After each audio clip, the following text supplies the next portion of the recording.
देवी वैष्णवी ने भगवान कल्कि को शक्ति कैसे प्रदान की। हेलो फ्रेंड्स, जहां एस्ट्रोलॉजर बता रहे हैं कि कल्कि और वैष्णवी ट्विन फ्लेम है। वैष्णवी मैस्कुलाइन एनर्जी हैं और कल्कि फेमिनाइन एनर्जी हैं। वहीं हमने बताया आपको कि कल्कि और वैष्णवी मूल चेतना है, परम चेतना है। देवी वैष्णवी मूल चेतना का शक्ति तत्व हैं, स्वयं शक्ति तत्व हैं, सबकी प्राण ऊर्जा हैं। और कल्कि शिव तत्व हैं। ट्विन फ्लेम तो हजारों लाखों हैं, सब कल्कि वैष्णवी तो नहीं हो सकते हैं। उनकी पहचान ही यही है कि वैष्णवी स्वयं हर तत्व, हर जीव का शक्ति तत्व हैं, माँ आदि शक्ति हैं। और कल्कि स्वयं हर प्राण, हर तत्व का शिव तत्व हैं, परम ईश्वर हैं। वो जीवात्माओं से पूरी तरह भिन्न हैं। इसीलिए भगवान श्री कृष्ण ने श्रीमद् भगवद गीता में कहा भी है कि अज्ञानी मुझे साधारण मनुष्य समझते हैं, जन्मने और मरने वाला समझते हैं, जबकि मैं जीवात्माओं की भांति नहीं, अपनी योग माया को स्वयं के अधीन करके प्रकट होता हूँ। मेरा जन्म जीवात्माओं की भांति नहीं होता है। और देवी वास्तव में मैस्कुलाइन एनर्जी नहीं, शक्ति तत्व ही हैं। और कल्कि शिव ही हैं, विष्णु ही हैं। बस चूंकि देवी वैष्णवी में कल्कि और कल्कि में देवी वैष्णवी का निरंतर हर क्षण वास है, दोनों एक दूसरे में स्थित हैं। इसीलिए देवी में शिव मैस्कुलाइन की एनर्जी है और कल्कि में शक्ति फेमिनाइन की एनर्जी है। पर कल्कि पूर्ण पुरुष हैं, बल्कि पुरुषोत्तम हैं।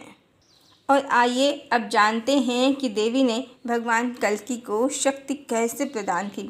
जैसा कि एस्ट्रोलॉजर कह रहे हैं कि अब देवी वैष्णवी ने भगवान कल्कि को उनकी शक्तियां प्रदान कर दी हैं और वो अपनी लीला शुरू कर रहे हैं। तो ऐसा नहीं है कि देवी वैष्णवी ने अपने हाथों से उनके हाथों में कोई शक्ति प्रदान की है। और ऐसा भी नहीं है कि 5D में चेतना जगत में देवी ने उनको शक्तियाँ प्रदान की हैं। वास्तव में देवी ही शक्ति हैं, पूर्ण शक्ति हैं। और जब सोशल मीडिया में ही देवी वैष्णवी और भगवान कल्कि के सोल मर्जिंग की कहानियाँ आज से 2 साल पहले शुरू हुई, तभी से ये मर्जिंग स्टार्ट हो गई और अब ये पूर्ण हो गई है। यहाँ ट्विन फ्लेम जैसा हाफ हाफ वाला कॉन्सेप्ट नहीं है कि DM DF से और DF DM से मर्ज हो रहे हैं, इक्वल। यहाँ शिव शक्ति का कॉन्सेप्ट है। शक्ति देवी वैष्णवी पूरी तरह से मर्ज हो गई हैं भगवान कल्कि में। जैसा कि देवी स्वयं शक्ति हैं, जिनको भगवान ने अब पूरी तरह से स्वयं में स्थित कर लिया है, धारण कर लिया है। और इस तरह से भगवान कल्कि शक्तिमान हुए हैं। देवी का अस्तित्व भगवान कल्कि पर पूरी तरह से निर्भर है, क्योंकि वो उनमें स्थित हैं और भगवान कल्कि उनके कारण ही शक्तिमान हैं। भगवान कल्कि शिव हैं तो देवी उनको शिव बनाने वाली शक्ति हैं। और ये तो एस्ट्रोलॉजर भी कह रहे हैं कि कल्कि कृष्ण ही हैं और वैष्णवी देवी राधा ही हैं, कोई अन्य नहीं है।